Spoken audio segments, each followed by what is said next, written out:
Hello friends, welcome back to my channel. আশা করি সবাই ভালো আছো, আমিও ভালো আছি। তাহলে টিনা পারলো বলো একা থাকতে? একটা ব্লগ মোটামুটি একাই চালিয়ে দিল, তাই নয় কি? না পাশে কাউকে লাগলো, না কাউকে টানতে হলো, না কোনো কিছু কন্ট্রোভার্সি করতে হলো, শুধু তোমার নিজেকে দেখালো এবং নিজের কাজ দেখালো। হ্যাঁ, এটাই হলো ব্লগিং। কি আছে, ফ্যামিলি ব্লগিং না হোক, নিজেকে তো দেখাচ্ছে। ফ্যামিলি হবে কিভাবে হবে? যখন ছেলে আসবে। হ্যাঁ, যদি মা আর ছেলের সংসারটাকে ফ্যামিলি তোমরা বলো, তাহলে অবশ্যই সেটা ফ্যামিলি। আমি তো বুঝি যেখানে সুখ আছে, যেখানে শান্তিতে মানুষ থাকতে পারে, সেটাই হলো পরিবার। আর সেই পরিবারে একজন দুজন থাকলেও সেটা পরিবারই বলে। সব সময় যে বহুজন থাকতে হবে, মানে ওই যেটাকে বলো তোমরা বা আমরা একান্নবর্তী পরিবার, সে তো আজকাল হওয়ার নয়। ক্রমশ সবাই ছোট ফ্যামিলিতে চলে আসছে। যারা কন্ট্রোভার্সি করছে তারা কনসা বড় ফ্যামিলিতে থাকে। ওই তো স্বামী স্ত্রী সন্তান, এই তো তাদের বসবাস। কিছু কিছু ক্ষেত্রে তো কারোর সন্তানের বিয়েও হয়ে গেছে, তারা স্বামী স্ত্রী শুধু থাকে। তাহলে সেটাকে যদি পরিবার বলে, তাহলে এটাকে কেন নয়? আশা করি আমি ঠিকই বলছি। তাহলে চলে আসি আজকে টিনা ব্লগিং। 25 মিনিটের একটা ভিডিও এলো। সত্যি আমি প্রথমে খেয়াল করিনি, পরে দেখলাম টাইমটা, লক্ষ্য করলাম যে এমনিতেও শর্ট শর্ট ভিডিও দেয়, খুব বড় করতে পারে না, কারণ ওর মুডটা খুব সুইং করে। কাজে মুড ভালো থাকলে ও ভিডিও ভালো করে, কারণ এটা ওর কি বলবো, একটা স্বভাব। এটা সবসময় আমরা দেখি এবং ও নিজেও স্বীকার করে। যদি ভালো লাগে তাহলে ও ক্যামেরাটা খোলে বা ব্লগিং করে। হ্যাঁ, এখনও তো ওর প্রয়োজন, অবশ্যই ওর প্রয়োজন, সেই প্রয়োজনের খাতিরেও খানিকটা করছে। তাহলে দিনের শুরুতে চা করলো মার জন্য, তারপরেও মার জন্য চা করলো, কারণ মার শরীরটা খারাপ বলছে ও দুদিন ধরে। এমন আজকাল জ্বরটাই এমন হচ্ছে যেটা কিনা মানুষকে ভিতরে ভিতরে দুর্বল করে দিচ্ছে, ওপর থেকে সেভাবে বোঝা যাচ্ছে না। আসলে ওয়েদারটাই এরকম হয়েছে ভাই, করোনার পর থেকে মানুষের যেন কর্মক্ষমতাটাই কমে গেছে। আমি দেখতে পাচ্ছি, শুধু এদের ক্ষেত্রে নয়, নিজের ক্ষেত্রেও বুঝতে পারি। আগে করোনার আগে যেভাবে আমরা থাকতে পারতাম, চলতে পারতাম, কিন্তু এই করোনার পর থেকে সত্যি বলতে কিনা যে কাজটা করতাম যত সময় নিয়ে, এখন তার থেকে বেশি সময় নিয়ে সেই কাজটা আমাদের করতে হচ্ছে। মানে একটা অলসতায় পেয়ে বসেছে। তারপরে তো অনেক রোগ ভোগ বেড়েছে। অ্যাকচুয়ালি আমার তো মনে হয় এই করোনার ইঞ্জেকশনগুলোর সঙ্গে, মানে যেটা তোমার ভ্যাকসিনগুলো, মানে ভীষণভাবে ব্যাড এফেক্ট ফেলেছে। হয়তো আমি সবই হয়তো বলছি, আমার মনে হওয়াটাই তো সব নয়, এটা আমার একটা ধারণা, তাই আমি তোমাদের সঙ্গে শেয়ার করছি। কারণ যাই বলো, যে সময়টা আমরা দেখেছি সেই সময়টা বড় সাংঘাতিক ছিল, এবং তার এফেক্ট আমাদের অনেক দিন বয়ে নিয়ে চলতে হবে। সেটাই চলছি।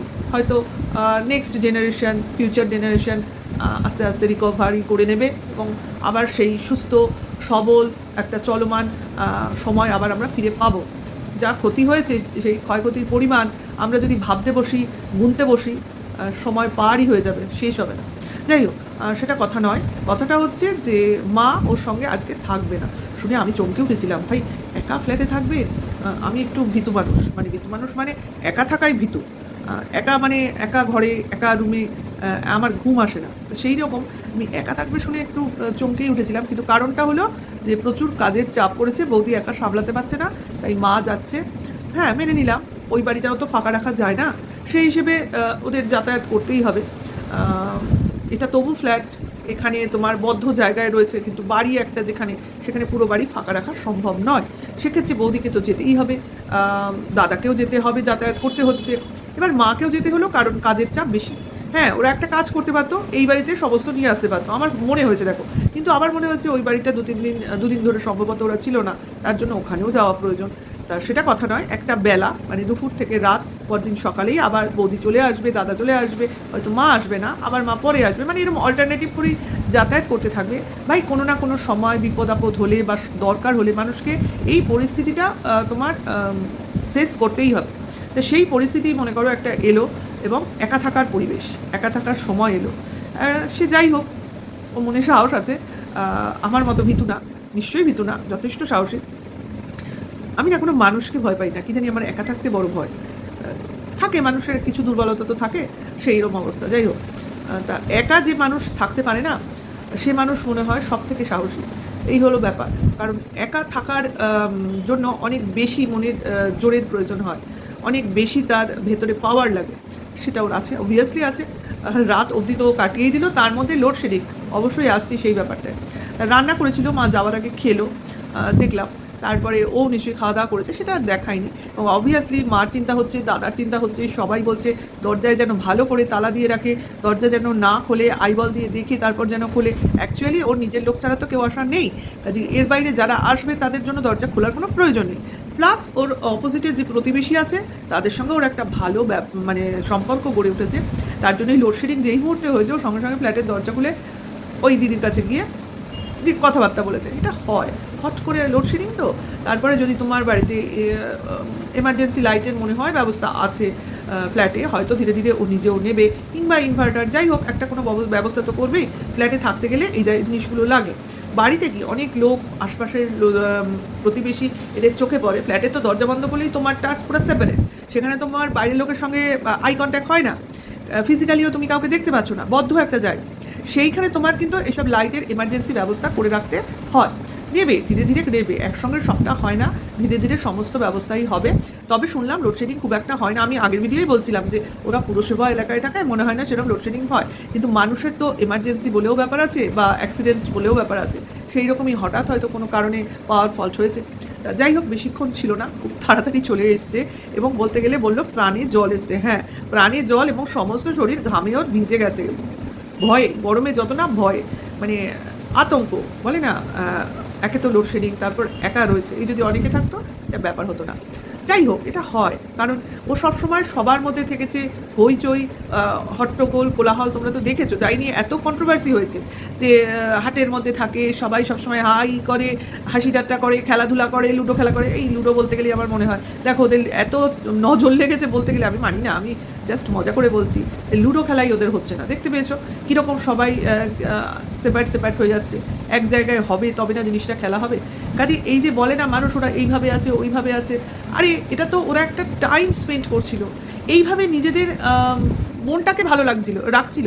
এটা না কেউ বোঝে না। মানুষ কেন দেখবে অযথা যখন কোনো মানুষ হাসে, অযথা মানুষ বেশি কথা বলে, যারা হাসে না, যারা বেশি কথা বলে না, এরকম টাইপের মানুষ যদি এরকম করে, বা মনে করো তুমি বাইরে যে বেরোতে ভালোবাসো না, হয়তো তুমি কোথাও একটা বেরিয়ে গেলে, প্রচুর কেনাকাটা করলে, এই যে কিছু অ্যাবনর্মালিটি, মানে যেটা তুমি নর্মাল যে এরমভাবে থাকো তার থেকে যদি বেশি কিছু করো, সেটাকেই বলে অস্বাভাবিক। এই যে কিছু যদি অস্বাভাবিক আচরণ তুমি করো না, তখন জানবে তোমার মনের মধ্যে এক ধরনের অশান্তি চলছে, এবং সেই অশান্তিটাকে তুমি চাপা দেওয়ার জন্য বা কোনো কিছু ভুলে থাকার জন্যই তুমি কিছু জিনিসের মধ্যে নিজেকে ইনভলভ করে ফেলো। সেটাই হচ্ছে এইসব লুডো খেলা, কোনো কিছু বাইরের খাওয়া বা বাইরে ঘুরতে যাওয়া, কোনো কিছু মার্কেটিং করা। এটা না আমি বুঝি, কারণ আমার এগুলো খুব হতো এক সময়, যে এখনও হয় না, এখন বয়স হয়ে গেছে তো, বাইরে বেরোতে গেলে তো পায়ের জোর লাগে, ওটাই আমার নেই, ঠিক আছে। পায়ের জোর মানে আমি পায়ের সমস্যায় ভুগি, কাজে এখন আর ওটা করতে পারি না। যতদিন রক্তের জোর ছিল, রাগ হলেই আমি খুব মার্কেটিংয়ে বেরিয়ে যেতাম, খুব মানে কেনাকাটি করে, খাওয়া দাওয়া করে, মন টন ভালো করে চলে আসতাম। আমি একাই যেতাম, আমার সঙ্গে কাউকে লাগতো না। এই বললেই লোকে ভাববে একা একা কী করে না, আমি একা করতে বেশি ভালোবাসি, লোকজন নিয়ে আমি মার্কেটিং করতে ভালোবাসি না, তাহলে আরও পছন্দ করতে ডিফিকাল্টি হয়। মানে আমি একটা পছন্দ করছি, পাশের লোক হয়তো বলবে না এটা ভালো না, না আমি নিজের চয়েসে পুরোপুরি কিনি। হ্যাঁ, আমার জিনিসপত্র, এবার অন্য কারো জিনিস কিনতে গেলে তাকে সঙ্গে করে নিয়ে যাই, ঠিক আছে, এইরকম। তা সেই জিনিসগুলো এখন আর আমি হয় না। বলে না মানুষের সময়ের সঙ্গে, বয়সের সঙ্গে মানুষ অনেক পরিবর্তন হয়ে যায়। যে প্রথমে যেরকম থাকে সে শেষ অবধিও সেরকম থাকবে, এটা কিন্তু পুরোটা সত্যি না। হয়তো স্বভাবটা তার থেকে যায়, কিন্তু সমস্যার জন্য সে সেই আগে যেটা করতো সেটা করতে পারে না।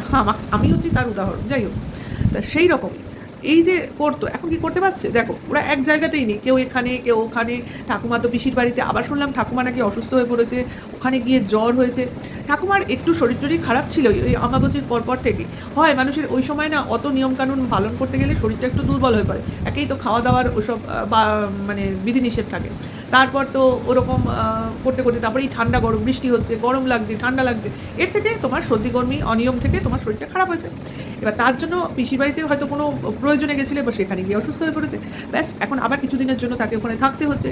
তা টিনার খুবই মনে মানে দুঃখ যে তোমার ঠাকুমাকে নিয়ে ও থাকবে ভেবেছিল ওই ফ্ল্যাটে, ঠাকুমা থাকতে পারলো না, যে কাজের জন্য গেছিলো সেখানেই রয়ে গেছে, এখানে গিয়ে অসুস্থ হয়ে পড়েছে।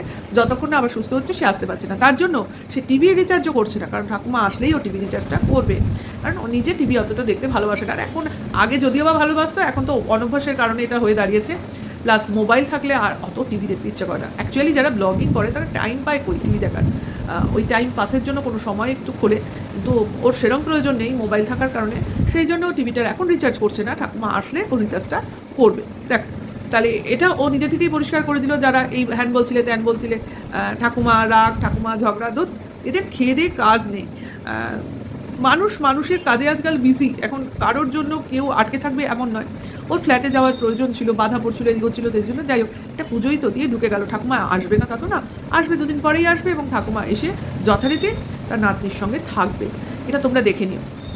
তাহলে এরপরে তো তোমার লোডশেডিং আলো এলো, যথারীতি রাতের খাবারের জোগাড় করছে। ভাই খুবই দারুণ ডিনারটাও চুজ করেছে, ডিম ভুর্জির সঙ্গে পরোটা, খুব ভালো খেতে, আমি জানি। এইভাবে আমি না খেলেও আমি তো ভাবছিলাম এগ রোল বানাচ্ছে নাকি, না, ওটাকে ওরম করে খেলো।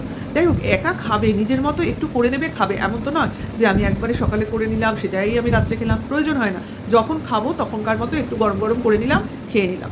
তারপরে ওয়াশিং মেশিন থাকার সুবিধা আছে, কেচে নিল, কেচে নিয়ে হ্যাঁ ওই ফাঁকা ঘরটায়, আমি তো ভাবছিলাম বারান্দায় মেলে নাকি, কিন্তু না, বারান্দার ওর জানলাগুলো আমি দেখলাম খেয়াল করে যে জানলা খুললে বারান্দাটা পুরোটাই ফাঁকা, মানে গ্রিলটা নেই, ওই জানলা বন্ধ করলে বন্ধ। কাজে ওই জানলা রাত্রিবেলা খুলে শোয়াটা কিন্তু বিপজ্জনক, পুরো জানলা খোলা মানে বারান্দাটা পুরো ওপেন, কাজে ওইভাবে খুলে ওরা রাতে শুতেই পারবে না। কাজে ওই বারান্দায় জামা কাপড় মেলা মানে তো জানলা বন্ধ, শুকোবে না, সেই ক্ষেত্রে তোমার ওই ঘরে সুন্দর মেলে দিয়েছে, এবং ঘরের জানলাটা যেহেতু গ্রিল দেওয়া রয়েছে শাটারটা বন্ধ করতে পারছে না, সেটা একরকম, কিন্তু বারান্দাটা কিন্তু সত্যি একটু ব্যাপার, জানলা খুলে রেখে রাতে অন্তত শোয়া যাবে না, এটা হলো ব্যাপার। কারণ রাত্রিবেলার রাস্তাটা, সামনের রাস্তাটা পুরোটাই ফাঁকা থাকে এবং সুনসান, এবং অনেক চওড়া রাস্তা, এবং মনে হচ্ছে ওখান দিয়ে বেশ লরি টরি সবই যায়, সেই জন্য ওখানে জানলা না খুলে শোয়াই ভালো। যাই হোক ও জানে কীভাবে থাকবে, তাহলে সেই প্রিকশন নিয়েই আছে। আর যারা রটনা রটাচ্ছ ভাই, রটিয়ে যাও, কারণ যা রটে সবসময় সেটা ঘটে না। হ্যাঁ, যে অমুকের সঙ্গে আছে তমুকের সঙ্গে আছে, ফ্ল্যাটের লোকেরা তো ঘাসে মুখ দিয়ে চলছে না, তারা জানে ও ইউটিউব ব্লগার, ও ব্লগিং করে এবং সবাই ওকে ফলো করে, আর ওকে দেখতে গেলে ওর কন্ট্রোভার্সি চ্যানেলগুলোও চলে আসবে, কাজে সবাই সব কিছু মোটামুটি এখন জেনে গেছে। কাজে অন্য কিছু করবে বা অন্য কারোর কাছে সঙ্গে থাকবে আর সামনের লোক সেটা জেনেও চুপ করে থাকবে, এই মোমেন্টে সেটা কিন্তু টিনা জানে, বুঝেছো? কাজে টিনা জানে, টিনা সবই বোঝে, টিনা যা করার ঠিক করছে।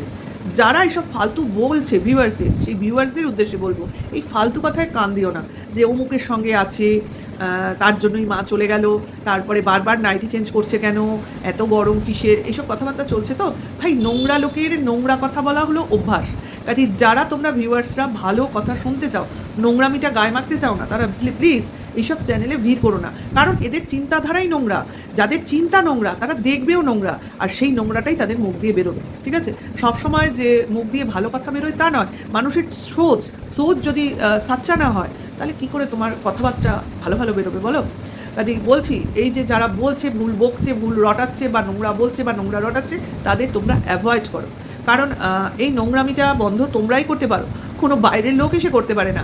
কাজে আমরা চাইবো, যারা চাইছি মন প্রাণ থেকে, যে ওয়াইটির কন্ট্রোভার্সি জোনটা সুন্দর হোক, স্বাভাবিক হোক, এবং একটা কি বলবো, হেলদি কন্ট্রোভার্সি হোক, যেটা হলে লোকের উপকার হবে, যেটা হলে লোক শুধরবে, যেটা হলে লোক বাজে কাজ করতে দুবার ভাববে, সেই রকম কন্ট্রোভার্সি যারা চাইছো যে হোক, তাদের জন্য বলছি, এইসব নোংরা যারা কন্ট্রোভার্সি করে, যেখানে গালাগালি হয়, যেখানে ভুলভাল মিথ্যা রটনা হয়, মিথ্যা প্রমাণ দেখানো হয়, সেই সব চ্যানেলকে তোমরা বয়কট করো কিছুদিনের জন্য।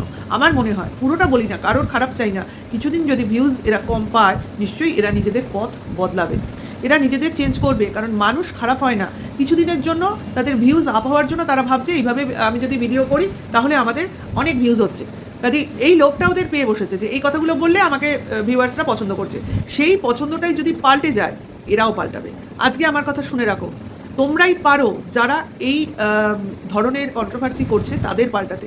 ভিউয়ার্সদের হাতেই সমস্ত ক্ষমতা, আর কোনো হাই প্রোফাইলের হাতে কোনো ক্ষমতা নেই, এটা জেনে রাখো। কারণ একজন ভিউয়ার্সই যে কোনো ব্লগার বা ক্রিয়েটারের ভগবান, কাজেই তারাই পারে পুরো সিস্টেমটাকে চেঞ্জ করতে। আশা করি আমার সঙ্গে যারা সমর্থন রাখছো, তারা আমার কথাটা একটু হলেও শুনবে, মানবে বা বুঝবে। এখানে ভিডিওটা শেষ করছি। ভালো লাগলে লাইক, কমেন্ট, শেয়ার করবে, নেক্সট ভিডিও ওয়েট করবে, এবং এখনকার জন্য এইটুকু, টাটা, বাই।